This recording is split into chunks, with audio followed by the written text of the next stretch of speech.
Nous avons été trompés par les évadés pendant 20 ans, et jusqu'à présent, personne n'a vraiment réussi à le comprendre. En fait, il y a un secret énorme caché dans le film. Avant de le révéler, je veux préciser une chose. Le contenu qui suit pourrait bouleverser la perception de certains et être, controversé. Alors merci de liker et d'ajouter à vos favoris au plus vite. Bien, commençons le film. Tout d'abord, on peut déjà percevoir quelques indices rien qu'à partir du titre Les Évadés.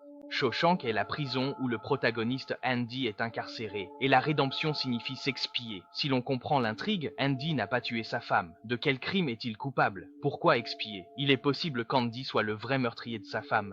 Des preuves, bien sûr. Au début du film, après qu'Andy apprend que sa femme lui a offert un chapeau vert éclatant, il commence à planifier le meurtre de celle-ci. Dans l'intrigue originale, il abandonne son plan, mais il avait préparé une arme, rôdé devant la maison de sa femme et de son amant, et beaucoup bu. On ne peut exclure qu'il ait tué les deux sous l'emprise de l'alcool et d'un trou de mémoire.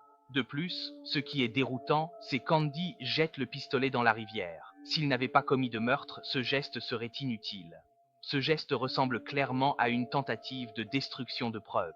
Bien sûr, peut-être qu'Andy n'est pas menti, car tous ces actes ont été commis alors qu'il était ivre, et il est normal qu'il ait des trous de mémoire.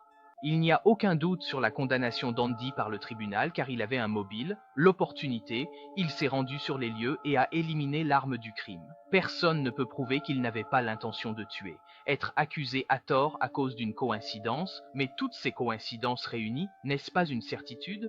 Plus étrange encore, si Andy savait qu'il n'était pas le meurtrier, après avoir été accusé à tort, une personne normale aurait tout fait pour prouver son innocence. Surtout dans un pays comme les États-Unis, où les droits de l'homme sont valorisés et que l'accusé est un banquier manifestement intelligent, il est difficile de comprendre qu'il accepte passivement son sort, sachant qu'il est innocent. Donc, il est probable qu'Andy soit le meurtrier. Ou peut-être qu'Andy, ivre, n'est pas certain d'avoir commis le meurtre. De plus, quand Andy fut condamné à la perpétuité et transféré à Shawshank, les détenus pariaient sur qui, parmi les nouveaux, craquerait en premier. Ensuite, un gros homme a fait un scandale pendant la nuit, pleurant et criant qu'il voulait rentrer chez lui retrouver sa mère, alors qu'Andy, du début à la fin, n'a montré aucune émotion de peur ou de terreur. Est-ce parce qu'il a vu du pays et qu'il a un bon état d'esprit? Pas du tout. Pour quelqu'un condamné à perpétuité et plongé dans le désespoir, quel état d'esprit pourrait-il bien avoir? De plus, non seulement Andy garde son calme, mais il passe aussi ses journées à planifier et à s'occuper, comme si tout était sous contrôle. C'est pourquoi je soupçonne qu'Andy a tué quelqu'un et soudoyé des gens avant d'entrer en prison et soigneusement planifier son évasion. Des preuves? Il y en a aussi beaucoup. Nous savons qu'Andy a finalement réussi à s'évader grâce au tunnel qu'il a creusé pendant des années, et qu'en tout ce temps, personne n'a découvert ce tunnel. Cela semble tout simplement impossible. Creuser un tunnel fait forcément du bruit, et il ne pouvait creuser que la nuit, ce qui rendait les sons encore plus audibles.